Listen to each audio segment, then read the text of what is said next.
I was there the day Gandalf ran in fear. Not retreated. Not withdrew strategically. Not made a tactical decision to regroup and return with reinforcements. Ran.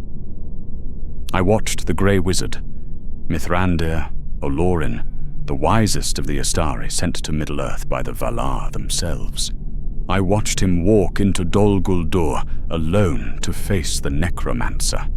Watched him find what he was looking for. Watched him realize exactly who he was confronting. And then I watched him grab a dying dwarf and flee for his life, like a man who just looked into the abyss and found it staring back. Everyone knows Gandalf fought the Balrog. Everyone knows he stood against armies. Everyone knows he faced down the Witch King himself, the brave wizard, the fearless guide, the one who never gave up, never surrendered, never showed weakness. But I saw him afraid, genuinely, deeply, absolutely terrified. And if Gandalf was afraid, then we'd already lost. My name is Leororn. I'm a wood elf of Mirkwood, or what Mirkwood became after the shadow took it. I was born under green leaves in a forest that sang with light. I lived 300 years in peace, hunting spiders and keeping the borders safe, before I made the mistake that cost me everything. I got captured, and I spent the next 400 years in Dol Guldur, the hill of sorcery, watching the Necromancer, watching Sauron, build his power in the ruins of an ancient fortress, watching him corrupt my forest, watching him torture prisoners, watching him prepare for a war the free peoples didn't even know was coming. I was there when the Grey Wizard came the first time, heard the chaos, heard the orcs screaming that the Necromancer had fled, abandoned the fortress, vanished into the east, rather than face the one who'd come seeking him. That was in the year 2063 of the Third Age, and I'd been a prisoner for barely 50 years at that point. Still had hope then. Still thought rescue might come. I was there when the Necromancer returned, 400 years later, stronger, darker, more certain of his purpose. I watched him reclaim Dol Guldur and begin his work in earnest, and I knew then that no rescue was coming, that I'd die in those dungeons, just another forgotten elf in a war most of Middle-earth didn't know was being fought. But I was wrong, because in the year 2850, the Grey Wizard came back, and this time, the Necromancer didn't run. This time, they met face to face. This time, Gandalf saw what he'd come to see. And this time, I watched it happen from a cell 20 feet away. This is that story. The story of what Gandalf found in Dol Guldur. What he saw, what he learned, why he barely escaped with his life, and why, afterward, he refused to ever go back alone. This is the story of the day the bravest being in Middle-earth discovered what real fear felt like. The first time I saw the forest change, I didn't understand what was happening. It was subtle at first. The trees seemed darker, the leaves less bright. Though spiders, always a problem in the southern reaches of Mirkwood, growing larger, bolder, hungrier. The game animals fled north, the streams ran cloudy, the very air felt heavy, oppressive, like breathing through cloth. Something was wrong with the forest. Something was making it sick. We tried to find the source, sent scouts south toward the old hill fortress that had been abandoned for centuries, the place the men of Dale called Aemon Lonk in their old legends, the stronghold that had once belonged to the Sylvan Elves before some ancient evil had driven them out in the Second Age. Most of our scouts never came back. I was part of a patrol sent to investigate in the year 2410. 20 wood elves, our best warriors, moving quietly through the southern forest. We found the fortress occupied, found orcs, hundreds of them, fortifying the ruins, found worse things than orcs, things that had been men once, things that had been elves, things that had no name because they'd been twisted into shapes that shouldn't exist. We tried to retreat, report what we'd found, warn our people that something ancient and terrible had claimed the old fortress as its own. We were ambushed 3 miles from home, surrounded, outnumbered 10 to 1. 17 of my companions died in the first minute. 2 more died fighting. The last one, my sister, threw herself off a cliff rather than be taken alive. I wasn't that brave. I surrendered. Let them bind my hands. Let them drag me south toward the fortress that was no longer called Amun Lank. That had a new name now, whispered by the orcs in a mixture of fear and reverence. Dol Guldur, the hill of sorcery, the hill of the Necromancer. They threw me in a cell carved into the rock beneath the fortress. Stone walls, iron bars, no windows, no light except what filtered down from the corridors above when guards passed with torches. I thought they'd torture me, kill me, use me for whatever dark purposes the Necromancer had that required captured elves. Instead, they just kept me, fed me enough to live, gave me water, left me in the dark for 50 years. Do you know what 50 years in darkness does to an elf? We're not meant for that. We're creatures of starlight and song. We need beauty, need growing things, need light. 50 years of stone and shadow and silence. 50 years of hearing screams from other cells. 50 years of wondering when it would be my turn. And then one day, everything changed. The orcs were panicking, running through the corridors, shouting in their harsh tongue. I heard the name they kept repeating. Mithrandir! Mithrandir! He's here! The Grey Wizard. The one the dwarves called Gandalf. The one the elves knew as Olorin, who had walked in Valinor before the world was made. He'd come to Dol Guldur, come to investigate the Necromancer, come to find out who had claimed this fortress and why. I pressed myself against the bars of my cell, trying to see, trying to hear, hoping desperately that he'd find me, that rescue had finally come, that after 50 years I'd see sunlight again. The chaos lasted for hours. I heard fighting, heard screams, heard the sound of the fortress itself, groaning as if under assault. And then, silence. The orcs came back slowly, cautiously, talking in low voices. The Necromancer was gone, had fled the fortress, abandoned Dol Guldur entirely rather than face the Grey Wizard, had vanished into the east, leaving his servants masterless and confused. The guards were terrified, arguing about whether to flee themselves or wait for their master's return. Some wanted to release all the prisoners and burn the fortress. Others wanted to fortify and hold it against another attack. I listened to them argue and felt something I hadn't felt in 50 years. Hope. Maybe the Necromancer wouldn't return. Maybe the fortress would be abandoned. Maybe someone would remember there were prisoners down here and set us free. I was so naive. The Necromancer returned. Not immediately. He was gone for 400 years. 4 centuries of the fortress, slowly falling into ruin. The orcs warring among themselves, the prisoners forgotten in their cells. 400 years of hope, slowly dying as I realized no one was coming. No one remembered we existed. The Grey Wizard had driven off the Necromancer, but hadn't found the dungeons. Hadn't found us. I was alone in the dark. And I was going to die there. By the time the Necromancer returned in the year 2460, I'd been in that cell for 450 years. I wasn't the elf I'd been. Wasn't even close. The darkness had eaten away at everything that made me who I was. I couldn't remember my sister's face. Couldn't remember the color of leaves in sunlight. Couldn't remember what hope felt like. I was a thing that breathed and waited for death. Nothing more. Let me tell you what 450 years of darkness does to an elf. What it takes from you piece by piece until there's almost nothing left.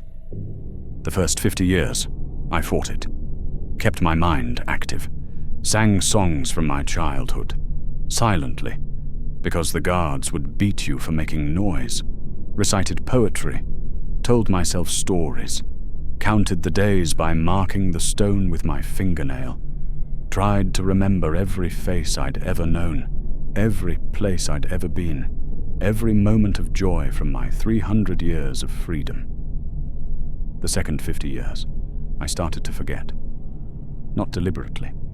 Just the memories started to fade at the edges, became less vivid, less real, like looking at something through murky water. My sister's face became indistinct. The songs I'd known by heart started to have gaps. The count I'd been keeping became uncertain. Had I marked the wall yesterday? Or was that last week? Or last year? By year 100, I'd stopped counting, stopped singing, stopped trying to remember. Because every memory I managed to hold on to just hurt more. Just reminded me of everything I'd lost and would never have again. The years after that blurred together. Sometimes I slept. Sometimes I didn't. Hard to tell the difference when you're in perfect darkness. Sometimes they fed me. Sometimes they didn't. Hard to care when you've stopped wanting to live anyway. I went mad for a while, I think. It's hard to say. I remember talking to people who weren't there, seeing lights that didn't exist, feeling the walls close in or expand into infinite space. Reality became uncertain, fluid. The line between sleeping and waking dissolved entirely. When they dragged me out of that cell after 450 years, I didn't recognize what sunlight was. The grey sky, visible through the high windows of the fortress, choked with smoke and shadow, was so bright it burned my eyes. I couldn't look at it, couldn't process that much light after centuries of absolute darkness. The other prisoners looked like monsters to me at first. Their faces were wrong, too detailed, too real. My mind had forgotten what other people looked like, had to relearn how to process visual information beyond the simple shapes of stone walls and iron bars. They said I didn't speak for the first year of working in the forges. Just couldn't. The part of my mind that formed words had atrophied. I understood what others said, but producing speech myself? That took months to relearn. I was broken. Completely, thoroughly broken. Not in body. Elves are resilient, but in spirit. In self, in everything that makes a person instead of just a breathing thing. When I felt his presence return to the fortress, I almost welcomed it. At least it was an ending. At least something was happening. At least the waiting would be over. But the Necromancer didn't kill me. Didn't even acknowledge I existed. He had bigger plans. He'd returned stronger than before. More certain, more powerful. The fortress came alive with activity. Orcs pouring in by the thousands, the dungeons expanding, new prisoners arriving daily. The forest above grew darker, sicker, more twisted. The shadow spread like a stain across southern Mirkwood, and I heard his voice for the first time. He came to the dungeons personally sometimes, walked the corridors, spoke to prisoners. His voice was beautiful, smooth, cultured, reasonable. The kind of voice that made you want to listen, want to believe, want to trust. I knew that voice. Every elf who'd studied the histories knew that voice. It wasn't the Necromancer. It was never the Necromancer. It was Sauron, the servant of Morgoth, the corrupter of Numenor, the forger of the ring, the great deceiver who'd nearly destroyed the world in the Second Age and had been defeated, not killed, just defeated, at the end of the last alliance. He'd returned, hidden himself here under a false name, rebuilt his power in secret while the free peoples celebrated their victory and forgot to stay vigilant. And now he was strong enough to reveal himself, strong enough to start again. I should have been terrified, should have despaired, should have finally given up all hope. Instead, I felt something strange, relief. Because now I understood. Now it all made sense. The corruption of the forest, the growing darkness, the feeling that something vast and terrible was stirring in the world. It wasn't some unknown necromancer playing with powers he didn't understand. It was Sauron. And if it was Sauron, that meant the free peoples would eventually realize the danger, would eventually come, would eventually fight back. I just had to survive until they did. They started using the prisoners for labor after that. The old policy of leaving us to rot in cells ended. Sauron needed workers, needed slaves to build his armies, forge his weapons, construct his war machines. I was pulled from my cell after 450 years of darkness, dragged up to the forges, put to work at the bellows, feeding air to fires that burned with unnatural heat. My hands blistered, my lungs filled with smoke. My body, weakened by centuries of imprisonment, screamed in agony. But I was out of the cell. I could see other prisoners, could see the fortress, could see the sky through the high windows, even if it was grey and choked with smoke. I could survive this. I would survive this. Years passed, decades. I worked the forges, learned to keep my head down, learned which guards would beat you and which would ignore you if you didn't cause trouble, learned to steal extra food, learned to sleep standing up during breaks, learned to stop hoping for rescue and start hoping only to see another sunrise. Then, in the year 2845, they brought in the dwarf. I was working the bellows when the guards dragged him through the forge. He was fighting them, all 5 guards, even though he was chained and wounded and outnumbered. Fighting with a fury I hadn't seen in centuries. Fighting like someone who still had hope, still had fire, still had something to live for. They beat him unconscious and dragged him toward the lower dungeons, the special cells, the ones where Sauron kept prisoners he wanted to personally question. I learned later who he was. Thrain, son of Thror, king under the mountain. He'd been searching for Erebor, for his lost kingdom, and had made the mistake of passing too close to Dol Guldur. Sauron's forces had captured him and brought him here because Thrain carried something Sauron wanted. One of the 7 rings, the dwarf rings of power that Sauron had helped forge in the Second Age, before he'd revealed himself and forged the one. 6 of the 7 were already reclaimed or destroyed. Thrain had the last one, and Sauron wanted it back. I was sent to the lower dungeons sometimes, work detail, cleaning, moving supplies. The guards didn't care if I saw things I shouldn't. What was I going to do? Tell someone? I was a prisoner who'd been here for 465 years. I wasn't escaping. I wasn't telling anyone anything. So I saw what they did to Thrain. Saw him chained in a cell barely large enough to stand in. Saw Sauron visit him personally. Heard their conversations through the iron door. Sauron never raised his voice, never showed anger. He'd speak to Thrain like a friend, like a mentor, offering him things, freedom, safety, his kingdom restored, his people saved, everything Thrain had ever wanted if he'd just surrender the ring.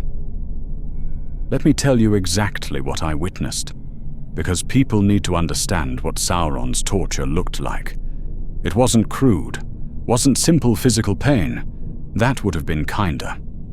The first month, Sauron would visit every day, bring food and water personally, sit outside Thrain's cell and talk to him like they were old friends meeting for conversation.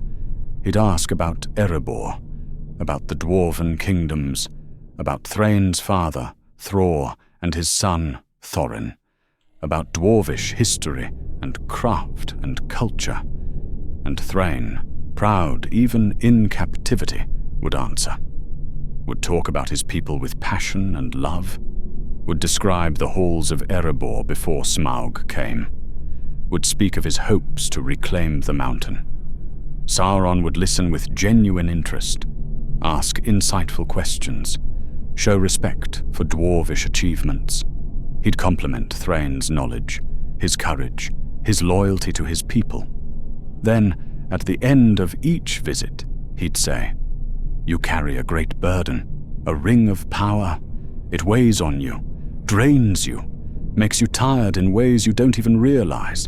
I could take that burden from you, could free you from its weight. Would you like that?" And Thrain would refuse, sometimes angrily, sometimes quietly, but always refuse. The second month, Sauron's tone changed slightly. The conversations became less about dwarvish history and more about Thrain's failures, the loss of Erebor, the scattering of his people, his father's death, his inability to reclaim what was lost. Not accusatory, never accusatory, just sympathetic, understanding. You've carried so much weight, made so many hard decisions, lost so much. No wonder you're tired. No wonder you feel the burden. The ring makes it all worse, you know. Makes every loss feel heavier, every failure more painful. I could help you. Could take away that particular pain. Would you let me? Thrain still refused, but his refusals were less angry now, more uncertain, more tired. The third month, Sauron started talking about Thorin, Thrain's son, how he must be searching for his father, how he must be worried, how every day that passed without word must be agony for him. "He thinks you're dead," Sauron would say gently. "Or worse, he thinks you abandoned him, abandoned your people. Thorin is out there, believing his father chose to vanish rather than help reclaim Erebor.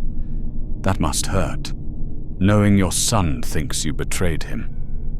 Thrain would weep, actually weep, pressing his face against the bars. "I didn't abandon him. I was trying to find Erebor, trying to help. I didn't abandon anyone." "I know," Sauron would soothe. "I believe you, but does Thorin? How can he, when you've been gone so long? When there's no word, no message? You could send him word, you know. I could arrange it. Could let him know you're alive, that you love him, that you're trying to come home. All you have to do is give me the ring. Just that one small thing, and I'll reunite you with your son. I'll even help you reclaim Erebor. I have armies, resources. I could put Thorin back on his throne, and you beside him. Just give me the ring."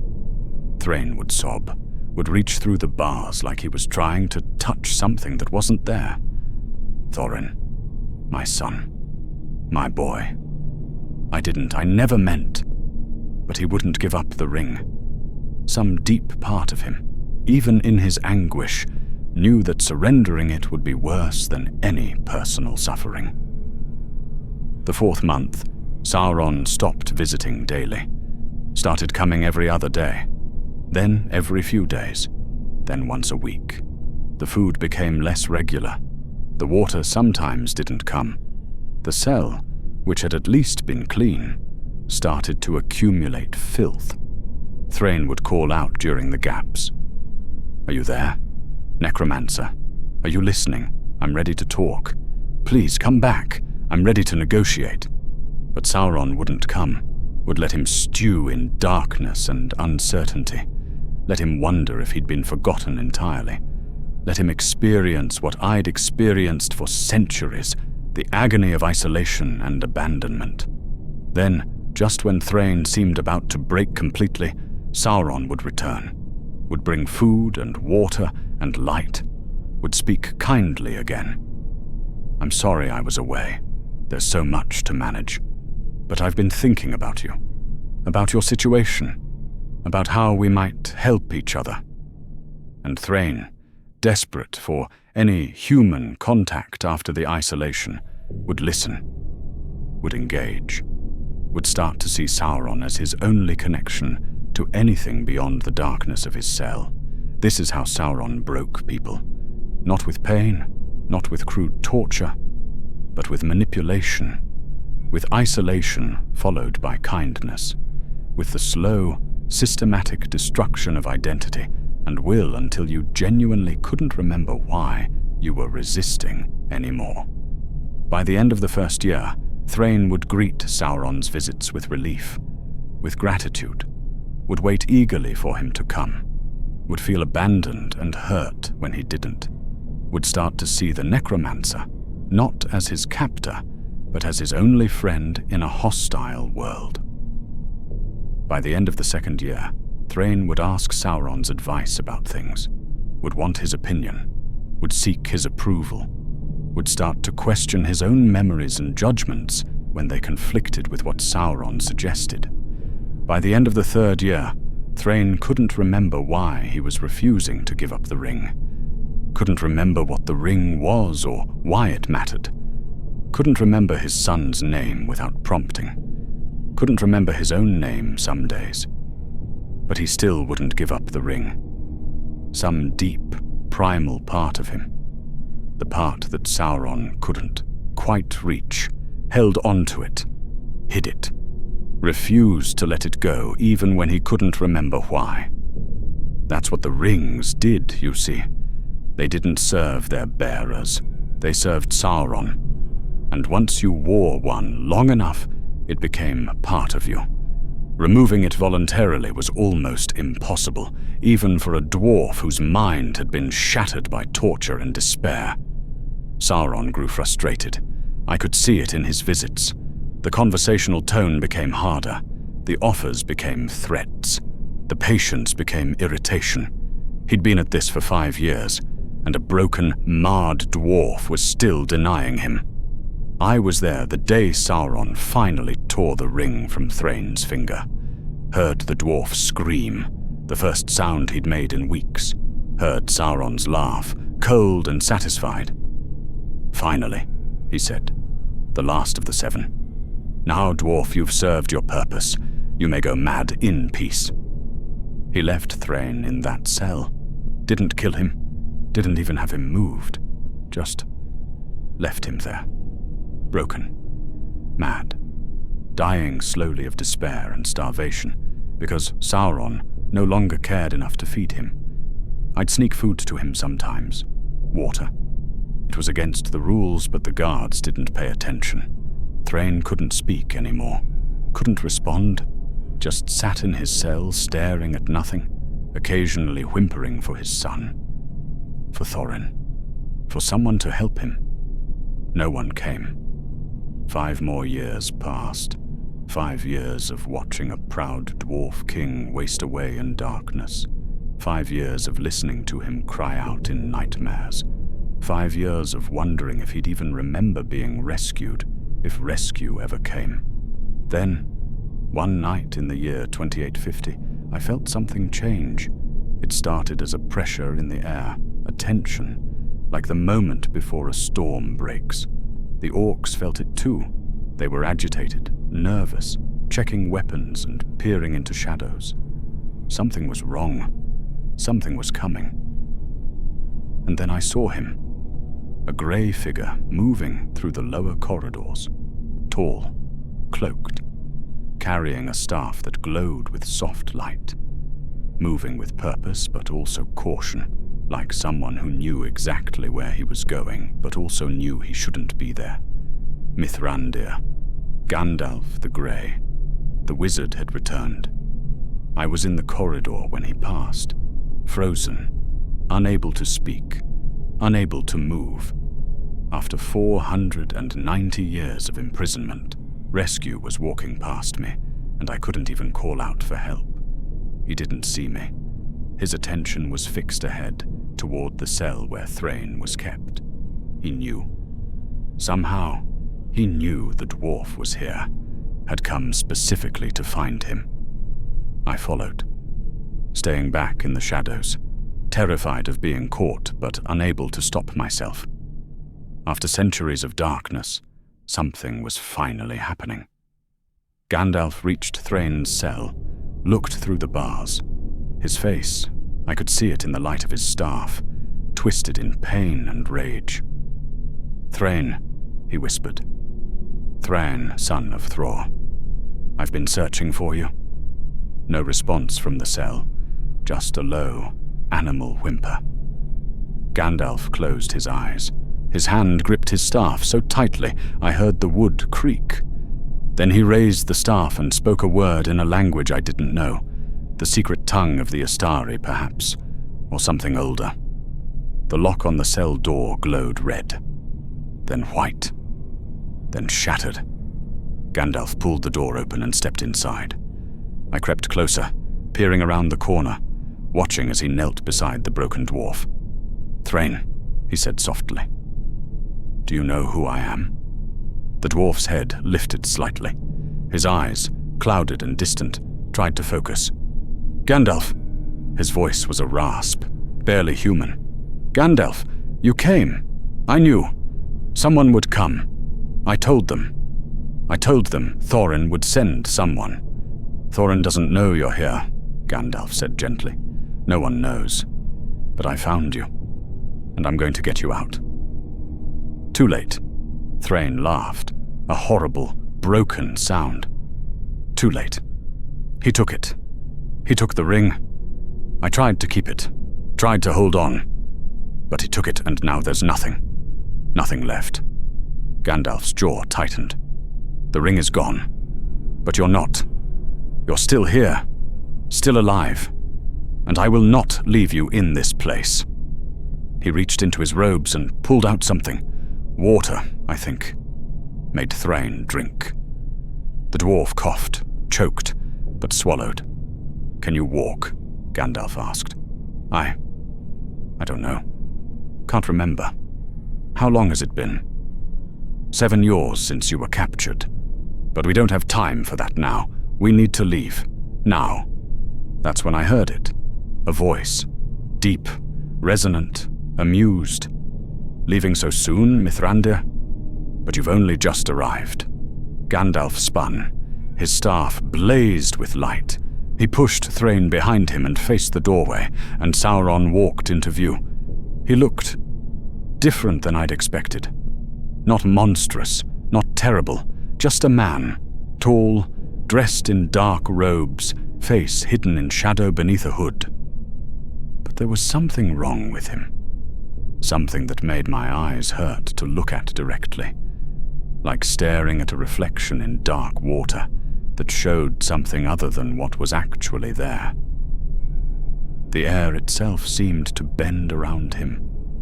Reality felt thin in his presence, wrong, like the world was a stage set and he was the only real thing in it, and everything else, the walls, the floor, even me, we were just props, just temporary, just waiting to be unmade. "I wondered when you'd return," Sauron said. His voice was calm, conversational, like greeting an old friend. "The last time you came looking, but I chose to avoid the confrontation. This time I decided to wait, to see what brought you back to my fortress." "Your fortress?" Gandalf's voice was hard, cold. "This is a stolen stronghold, a corruption of what was once a place of light. You have no claim here." "I have the claim of possession, of power, of right of conquest." Sauron stepped closer, still calm, still unbothered. "But we can debate property rights another time. Right now, I'm curious. What brings Olorin the Maya, servant of Manwë, emissary of the Valar, to my dungeons in the middle of the night?" The way he said that name, Olorin, made me flinch. It wasn't said with mockery, wasn't said with anger. It was said with familiarity, intimacy even, like someone speaking to an old colleague they'd known before the world was shaped. Because they had known each other, hadn't they? Before Middle-earth, before time itself. They were both Maiar, both servants of the Valar, both present at the music of creation. They'd been on the same side once, before Sauron chose to follow Morgoth into darkness. You know what I came for. Gandalf shifted his stance, ready for battle. I came to confirm what I suspected, to see if the necromancer who has corrupted this forest is who I feared he was. And Sauron tilted his head. What's your conclusion? You're Sauron, the servant of Morgoth, the deceiver of Númenor, the forger of the ring. You survived the last alliance and have been hiding here, rebuilding your power, preparing for another war. Gandalf's staff blazed brighter. And I will not let you succeed. Sauron laughed. Actually laughed. The sound echoed through the corridor. Warm, genuine, terrifying because it was so human, so real, when nothing about him was human at all. You will not let me, he said. Mithrandir, dear Mithrandir, do you understand where you are? You're in the heart of my power, surrounded by my armies, trapped in my fortress, and you're threatening me. I'm not threatening. I'm promising. Gandalf stood taller. The Valar sent 5 of us to oppose you. 5 Istari, to guide the free peoples against your darkness. You will not win. You cannot win. You lost before, and you'll lose again. I lost before because I revealed myself too soon, because I let pride dictate strategy, because I thought the ring was enough. Sauron's voice darkened. I've learned patience since then. I've learned to hide, to wait, to build slowly and carefully until I'm ready to strike. And this time, when I do strike, there will be no last alliance to stop me. No united front of elves and men. Just fractured kingdoms and fading powers and peoples who've forgotten the danger. He stepped closer. Gandalf held his ground, but I saw his hand tighten on his staff. The elves are leaving, Sauron continued, sailing west, abandoning Middle-earth. The dwarves are scattered, hiding in their mountains, caring only for gold. The kingdoms of men are divided, weak, more concerned with their own borders than the growing shadow. And you 5 wizards who were sent to unite them. Where are they, Mithrandir? Where are your brothers? Gandalf said nothing. Saruman cares only for knowledge and power, Sauron continued, his voice almost gentle, almost pitying. He studies me like I'm an interesting problem to solve, rather than a threat to destroy. Radagast cares only for his animals and trees. He's wandering the forest, talking to birds while I build armies. The blue wizards vanished into the east decades ago, and no one even remembers their names. And you wander Middle-earth helping hobbits with their fireworks and befriending dwarves who've lost their kingdoms. Is this how the Valar thought to stop me? With wandering meddlers who can't even keep their own order united? You underestimate us.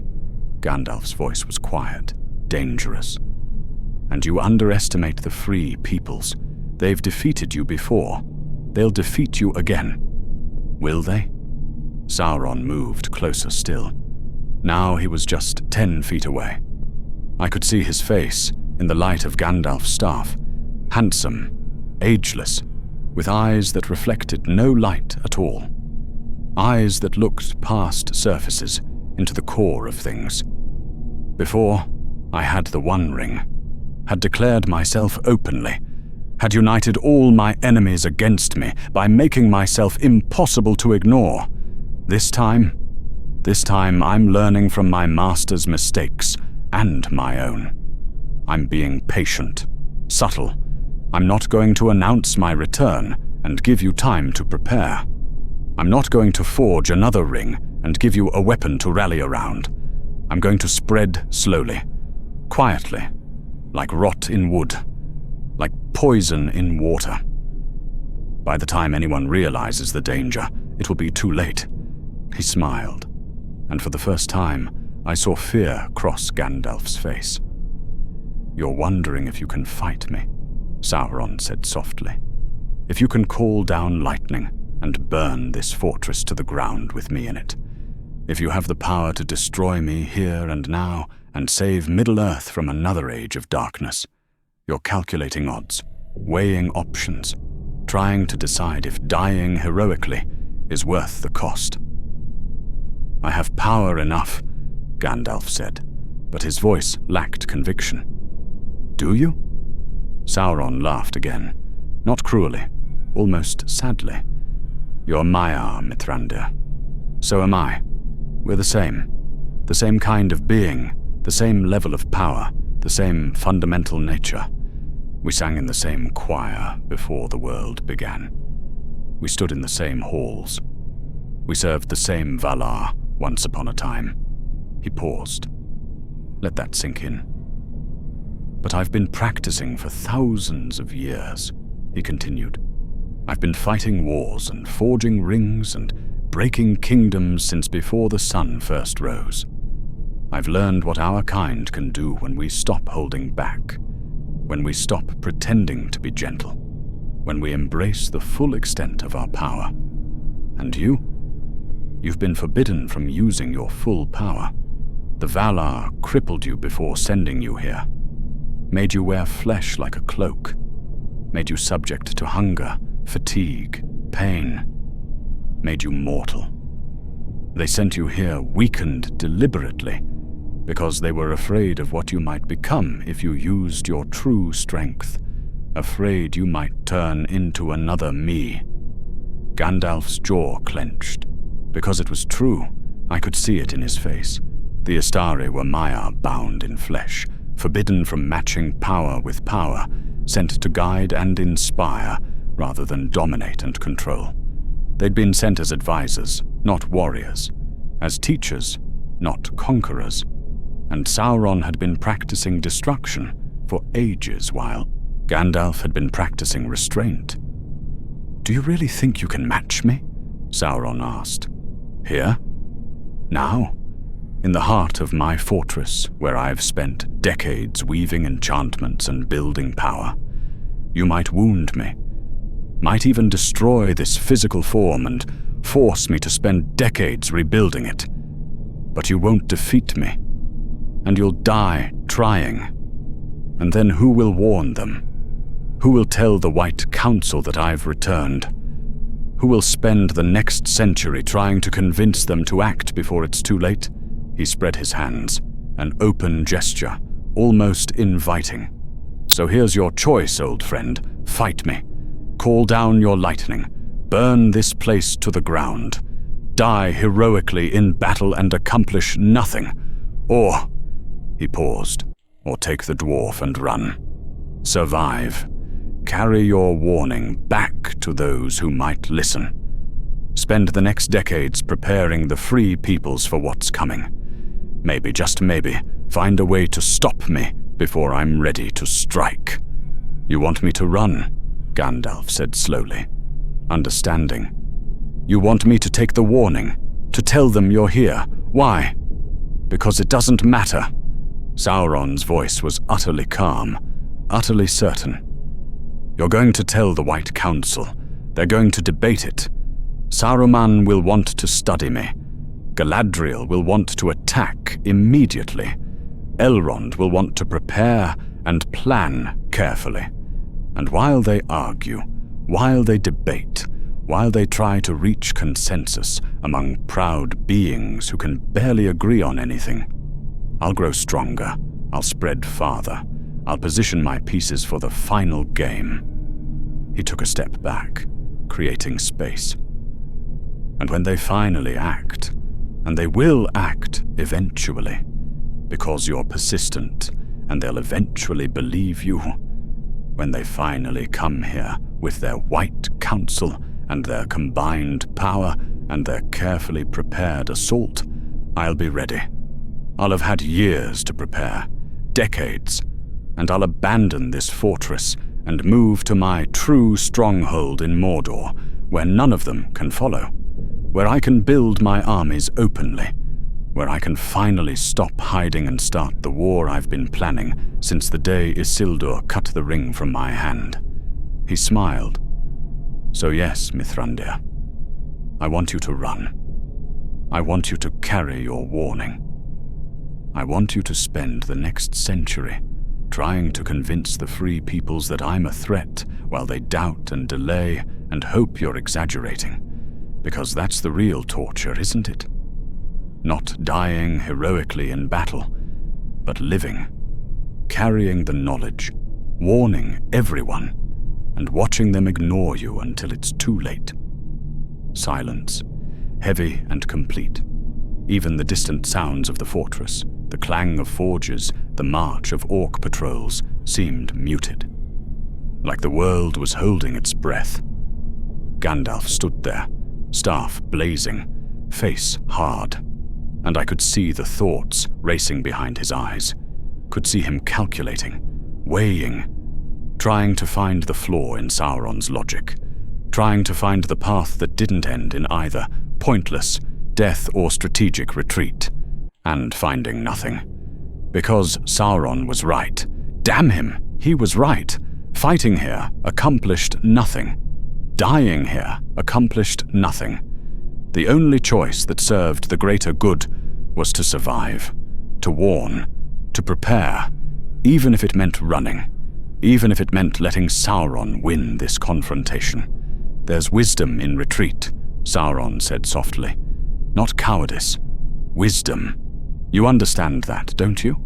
You understand that sometimes the brave choice is to survive rather than fight. That's what separates us from the lesser beings. We can see past pride, past honor, past the immediate satisfaction of battle to the larger implications. You know I'm right. You know running is the smart choice. And if I don't care about smart, Gandalf said. His voice was rough, strained. If I care about stopping you, here and now, before you can hurt anyone else, then you're lying to yourself. Sauron's voice was almost gentle. You care about smart. You care about strategy. You care about the long game. That's who you are. That's who you've always been. You're not the warrior. That was never your role. You're the wise one, the careful one, the one who thinks 3 moves ahead. And 3 moves ahead from here means running. Gandalf's hand trembled on his staff, just slightly, just enough for me to see. I'll be waiting, Sauron said. When you come back, and you will come back, because you're stubborn and noble and foolishly brave, I'll be ready. I'll have had years to prepare. Decades, centuries if I need them.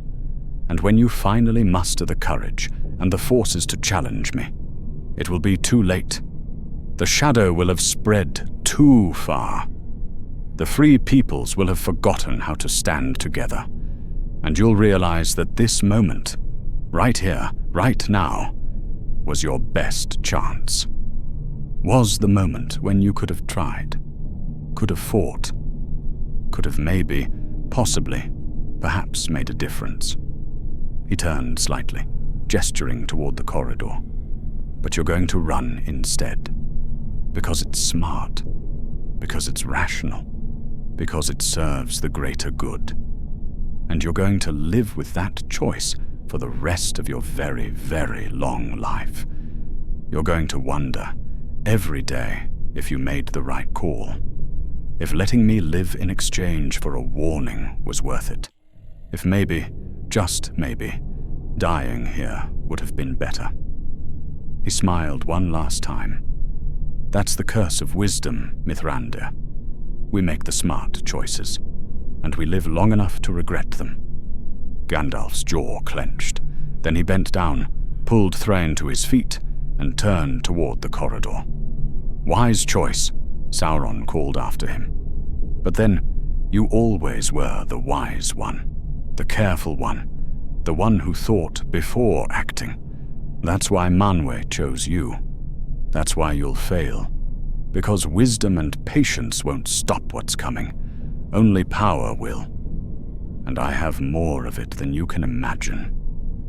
Gandalf walked past me. I'd pressed myself into an alcove, trying to be invisible, supporting Thrain's weight. His face was pale. His hands were shaking. His eyes, gods, his eyes held something I'd never seen in them before. Terror. He'd looked into the face of true power and realized he couldn't stop it. Realized that everything he'd feared was true and worse than he'd imagined. Realized that the enemy had returned stronger and smarter and more patient than before, and he was running. Not because he was a coward, but because staying meant dying for nothing, and running meant maybe, just maybe, finding a way to stop what was coming. I watched them disappear down the corridor, moving fast, Gandalf's staff lighting the way, Thrain being half-carried, mumbling incoherently. Behind them, Sauron stood in the doorway of the cell, watching them go, not pursuing, not concerned. He turned his head, looked directly at me. My blood froze. "You," he said. "Elf, how long have you been in my dungeons?" I couldn't speak, couldn't move, could barely breathe. 490 years, he continued, answering his own question. "Captured during one of the early patrols. I've read the reports. You've been here longer than anyone else in this fortress. Longer than most of my servants. Certainly longer than that dwarf." He walked toward me. I wanted to run. Wanted to fight. Wanted to do anything but stand there frozen. "Do you know what I respect about you?" he asked. "You survived. Not because you were strong. Not because you were special. But because you were smart enough to bend. To break. To accept that you'd never escape and make peace with it. That takes a certain kind of strength. The strength to surrender." He stopped inches away. I could smell him. Ash and metal and something else. Something that reminded me of the smell before lightning strikes. "The wizard is going to warn them," he said. "He's going to tell the White Council that I'm here, that I'm rebuilding, that I'm a threat, and they're going to debate it for years. Saruman will want to observe and study me. Galadriel will want to attack immediately. Elrond will want to prepare and plan. And while they argue, I'll grow stronger." He smiled. "And you? You're going to stay here. You're going to continue working the forges. You're going to survive, because that's what you do. And you're going to carry the knowledge that you watched the one chance to stop me walk away, because the wizard was too afraid to fight." He turned and walked away. I collapsed. Actually collapsed against the stone wall. My legs wouldn't hold me. My hands were shaking. My heart was hammering so hard, I thought it would break through my ribs. Gandalf had come. Had found what he was looking for. Had confirmed the threat. Had faced Sauron himself. And had run. Not because he was weak, but because he understood. Because he'd looked at Sauron and realized the horrible truth. They were overmatched, outpowered, unprepared. The enemy had returned stronger, and they, the wizards, the elves, the free peoples, they weren't ready. Might never be ready. And the only hope was to warn everyone and pray they believed him in time. The years after Gandalf's visit were strange. Something had changed in Sauron. Some confidence had solidified. He'd faced the Grey Wizard and won without even fighting. Had proven to himself that the Astari weren't a real threat, that he could continue his work unchallenged. The fortress expanded. More prisoners arrived daily. The forges burned hotter and longer. The orcs bred faster. The shadow over Mirkwood grew thicker, darker, spreading north toward the woodland realm, south toward the borders of Gondor. And I worked, day after day, year after year, surviving, bending, breaking, becoming something less than I'd been. I'd thought, when Gandalf came, that maybe this was the beginning of the end, that maybe rescue was finally coming, that maybe the free peoples would rally and strike back. But nothing happened. 5 years passed, then 10, then 20, then 50. No armies came. No White Council attacked. No rescue arrived. Gandalf had warned them, and they'd done nothing, just as Sauron had predicted. I learned later what had happened in those years.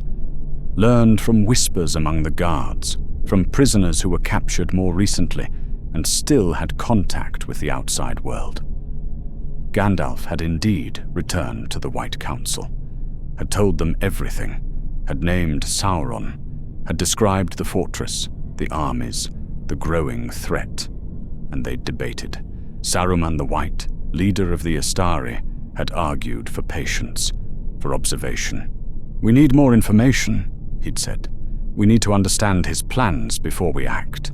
A premature strike might drive him into hiding again, make him more dangerous." Translation: Saruman was fascinated by Sauron, wanted to study him, saw him as a problem to solve rather than a threat to destroy. Galadriel had argued for immediate action. Every day we wait, he grows stronger. Every day we delay, more innocents suffer. We should strike now while we know where he is. But she was one voice among many, and the others weren't ready, weren't convinced, weren't willing to commit to a war when they weren't certain of the enemy's strength. Elrond had taken the middle path. We should prepare, gather intelligence, ready our forces, but we shouldn't rush in blindly. Which sounded wise, sounded prudent, sounded like good strategy, but it meant more years of debate, more years of preparation, more years of Sauron growing stronger while they argued about when to act. 30 years passed, then 50, then 80, and I stopped hoping, stopped dreaming of freedom, accepted that I'd die here, that this fortress would be my tomb, that the sky I'd seen through the high windows was the only sky I'd ever see again. The irony wasn't lost on me. Gandalf had run to warn the free peoples, had carried his knowledge back to those who could act, had spent decades trying to convince them to strike. And they'd done exactly what Sauron predicted. Argued, debated, delayed, convinced themselves the threat wasn't immediate enough to justify the risk of action. I wondered sometimes if Gandalf regretted his choice. If he lay awake at night, wondering if dying in Dol Guldur, fighting Sauron, would have been better than surviving to watch the White Council squander their advantage through endless deliberation. I wondered if Sauron had been right about more than just the Council's response. If maybe dying heroically was sometimes better than living wisely. But then again, I was a prisoner in a dark fortress, watching everything through bars. What did I know about wisdom? What did I know about strategy? What did I know about anything beyond survival and suffering? Nothing. I knew nothing. Just that hope was a cruelty I couldn't afford anymore. And then, in the year 2941, the fortress exploded. I was in the forges when it happened. The stone walls shook, the ceiling cracked. Dust and rubble rained down. The orcs started screaming. Then I felt it. A presence. Multiple presences. Power washing over the fortress like a wave. Not one wizard. Several. Not just Gandalf. The entire White Council. They'd finally come. 91 years after Gandalf's visit. 91 years of Sauron growing stronger and more entrenched. 91 years too late. But they'd come. The battle was unlike anything I'd ever experienced. I could feel it through the stone itself, feel the fortress groaning under the assault, feel reality bending and breaking as beings of immense power threw everything they had at each other. The forges began to collapse. Supports cracked. The ceiling started coming down. Prisoners ran in all directions, some toward the exits, some deeper into the fortress, everyone panicking. I stood there, frozen. After 531 years of imprisonment, after giving up all hope of rescue, after accepting death in this place. Freedom was happening above me, and I couldn't process it, couldn't understand it, couldn't make my body move toward the exits because some deep part of me didn't believe this was real, couldn't believe rescue was actually happening. Then a section of ceiling collapsed 20 feet away, and I snapped out of it, ran. Not toward any particular exit, just away from the falling stone, away from the forge, away from the prison that had been my entire world for longer than some kingdoms had existed. I found myself in corridors I'd never seen before, running past cells that were opening as their locks broke under the magical assault above. Past prisoners, hundreds of them, streaming toward freedom. The battle lasted hours, or maybe minutes. Time became strange, slippery, unreliable. I could feel the power being thrown around above me, lightning and fire and forces that had no name because they existed beyond the physical. Could hear voices speaking in languages older than Middle-earth itself. Could feel the fortress itself screaming as enchantments that had been woven into its stones for decades were being forcibly unwound. And through it all, I heard Sauron's laughter. Not afraid, not desperate, just amused. Like someone watching a performance they'd rehearsed 1,000 times. Like someone who'd known this was coming and had prepared accordingly. The fortress shook one final time, a tremor that felt different from the others. Final, conclusive. Then went quiet. Not silent. Quiet. The battle above had ended.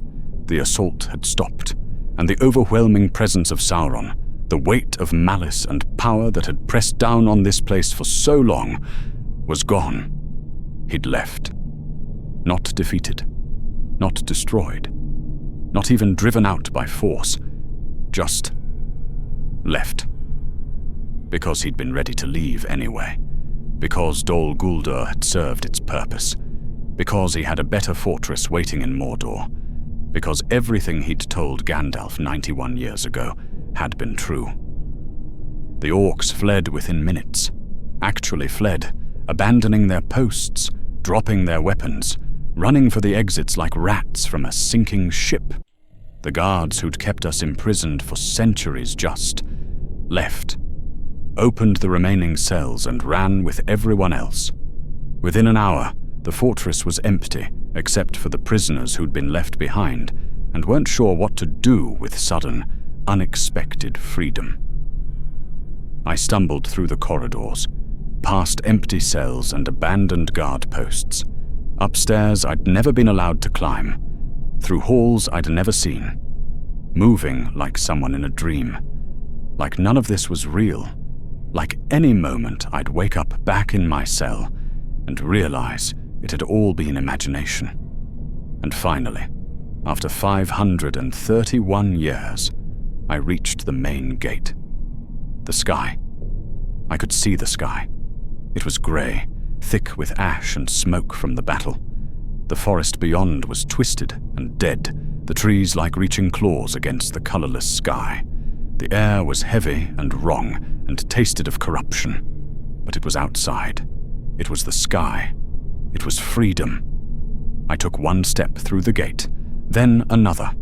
Then I was walking, then running, getting as far from Dol Guldur as I could, not looking back, never looking back, just running until my legs gave out, and I collapsed in the dead forest 3 miles from the fortress. I lay there in the twisted grass, and I laughed. Couldn't help it. Laughed until I cried. Laughed until I choked. Laughed until the laughter turned to sobbing, and I wasn't sure which was which anymore. 531 years.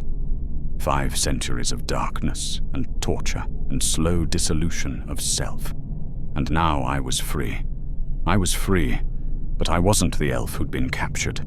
Wasn't even close. That elf, young, proud, full of fire and hope, he'd died centuries ago. What walked out of Dol Guldur was something else. Something broken and reformed in wrong ways. Something that had learned to survive by becoming less.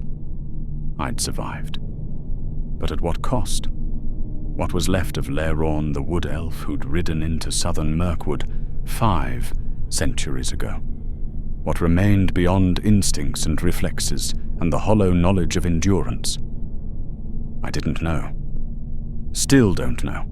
Even now, centuries later, living in Lothlorien, where Lady Galadriel took me in and gave me sanctuary, I still don't know who I am beyond what I was shaped into by darkness. Later, I learned what had happened. The White Council, Gandalf, Galadriel, Elrond, and Saruman had finally attacked in force, had combined their power and struck at Dol Guldur with everything they had.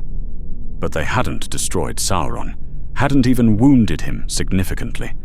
He'd left because he was ready to leave, had been preparing to abandon Dol Guldur anyway, had been building Barad-dûr in Mordor for decades as his true stronghold. The White Council hadn't defeated him. They'd just accelerated his timeline slightly, pushed him into the next phase of his plan a few years earlier than he'd intended. Everything Sauron had told Gandalf 91 years ago had been true. Every prediction, every assessment, every mocking promise about how the free peoples would respond. They'd delayed, they'd debated, they'd acted too late. And now Sauron was in Mordor, stronger than ever, ready to begin the war he'd been planning for centuries. The sky was grey, the air was thick with ash. The forest beyond was twisted and dead, the trees like reaching claws against the colourless sky. But it was outside. It was freedom. It was the end of my imprisonment. I walked out of Dol Guldur and didn't look back. Later, I learned what had happened. The White Council, Gandalf, Galadriel, Elrond, and Saruman had finally attacked, had driven Sauron out, had cleansed the fortress. But Sauron hadn't been destroyed, hadn't even been wounded. He'd left because he was ready to leave, had been preparing to abandon Dol Guldur anyway, and move to his true stronghold, Barad-dûr in Mordor. The White Council hadn't defeated him. They'd just accelerated his timeline slightly. Everything he'd told Gandalf 91 years ago had been true. They'd delayed. They'd debated. They'd acted too late. And now Sauron was stronger and ready to begin the war he'd been planning for centuries. The War of the Ring would come. The darkness would spread. Everything Gandalf had feared would happen. Because he'd run from Dol Guldur. Because he'd chosen wisdom over heroism.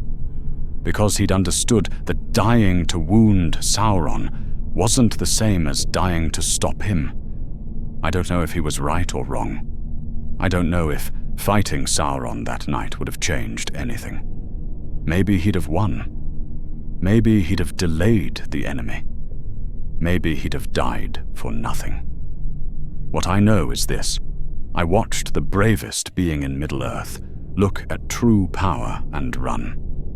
Not because he was a coward, but because he understood that some enemies can't be defeated by courage alone.